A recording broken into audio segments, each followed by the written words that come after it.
আল্লাহর জাতের কসম,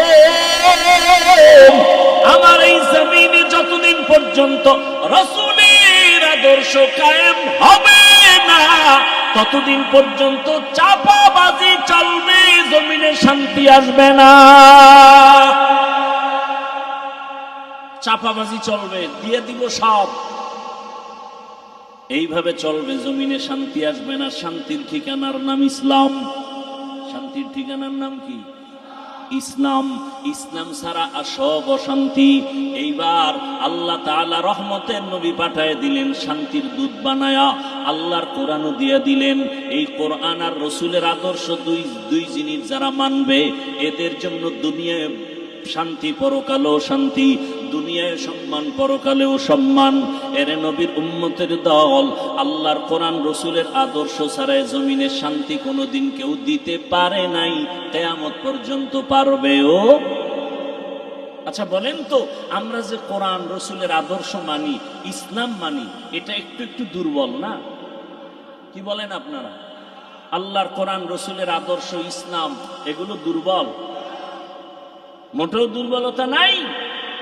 অনেকেই বলে মানুষের জীবনের সব বিষয়ের সমাধান ইসলামে, কোরআন হাদিসে আছে না নাই?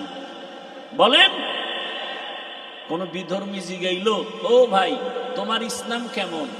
তা আপনি কি বলবেন? যে মানুষের সব বিষয়ের সমাধান আছে, তবে একদিক থেকে আমাকে কোরআন আর ইসলাম একটু দুর্বল।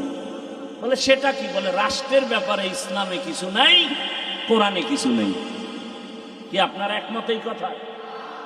আছে? তাহলে কেন বলেন ইসলামে রাজনীতি নেই? কেন বলেন? বরং আমি বলি, সূর্যের সাথে আলোটা যেমন লাগানো, রাজনীতির মধ্যে ইসলাম নাই তো এটা রাজনীতি থাকে না, এটা দুর্নীতি হয়, পেটনীতি হয়। পৃথিবীতে রাজনীতি মানি ইসলাম। সুলাইমান পয়গম্বর গোটা দুনিয়া চালান নাই, বাদশা জুলকারনাইন গোটা দুনিয়া চালান নাই, ইউসুফ নবী মিশরের অর্থমন্ত্রী ছিলেন না, রহমতের নবী মদিনার রাষ্ট্র পরিচালনা করেন নাই।